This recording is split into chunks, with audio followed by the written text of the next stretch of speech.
While we might be seeing the greatest team of all time, and arguably the greatest player of all time, play right in front of our eyes, the best the NBA has to offer may just be coming. I'm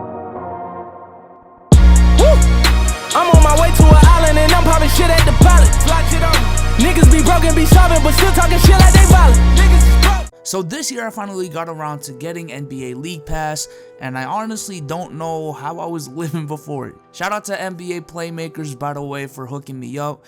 While before I essentially was watching, nationally televised games and the Celtics, I got myself watching the freaking Timberwolves play the Pistons, and that's just something I'm not used to. But being able to see every single team play on a daily basis, I've come to realize that the NBA is in good hands. Hell, it might be in the best hands it's ever been in. But before we get into this video, let's go ahead and shout out the sponsors of this video, SeatGeek. SeatGeek is an app that gets all the prices from all over the web and puts them into one app so you can find the best deals. And once you find the event you want to go to, it shows you all the great deals, which are marked with a green dot, the bad ones with red, and before you buy your seat, you can even check what it looks like before you go.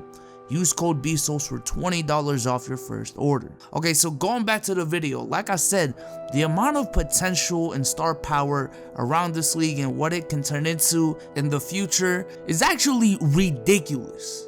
And I'm not gonna lie, all of this may be an effect of the super teams created by LeBron and the Golden State Warriors. So I think because LeBron and Golden State have been so polarizing the last decade essentially, teams like the 76ers and the Celtics have capitalized on it by essentially stockpiling their assets to compete for the future. You have the Celtics who took advantage of a Nets team wanting to dethrone the Heat in their prime and caused them to give away 4 high-level first-round draft picks, and now they have what seems to be a great core for the future in Kyrie Irving, Jaylen Brown, Jason Tatum, and a couple of young guys like Terry Rozier and Marcus Smart. And if either one of the Kings or the Lakers stay a bottom 5 team in the league in the next 2 years, we can add another stud to that core. The 76ers made the widely controversial move of purposely tanking to build their core, which was essentially in the spirit of waiting out LeBron's reign in the East and dominating the future. And now they have a scary, and I mean scary, core of Markelle Fultz, Ben Simmons, and Joel Embiid if they stay healthy. The Minnesota Timberwolves, on the other hand, like the Celtics, took advantage of a Cavs team trying to build an instant championship team by trading Kevin Love to get Andrew Wiggins to pair with Kyrie and LeBron. And now that they have Karl Anthony Towns and flipped Zach LaVine for Jimmy Butler, this team looks hella this team looks extremely promising. That's 3 potential super teams in this league that were caused by one way or another by LeBron James. And if it never happened, we may be looking at a league like the early 2000s where only one team or so is dominating the league because the star talent is so diluted and spread out. What this did is essentially put stars together in their rookie contract so they can grow and play together, which looking back in history is actually pretty rare. And when it does happen, they usually become, NBA dynasties or potential NBA dynasties like the Golden State Warriors we see today. Shaq and Penny, if they didn't have chemistry issues, they were on their way. Larry Bird's Celtics, Ralph Sampson and Hakeem, if Ralph Sampson didn't get injured. But we have 3 instances of this in the league right now as we speak, which is just ridiculous. And then you have teams that weren't really caused by the super teams, but essentially were just in the cycle of being a rebuilding team, like the Los Angeles Lakers, like the Milwaukee Bucks and the Phoenix Suns. How you can even make a case for the Kings that have built tremendous cores with Lonzo Ball, Brandon Ingram, Kyle Kuzma, and Randall in LA, Giannis, Jabari, and Brogdon, and potentially Thon Maker in Milwaukee, Devin Booker, Josh Jackson, Marquise Chris, I guess Dragon Bender in Phoenix. The Bulls as well have Zach LaVine, who I think even after the injury is still extremely promising.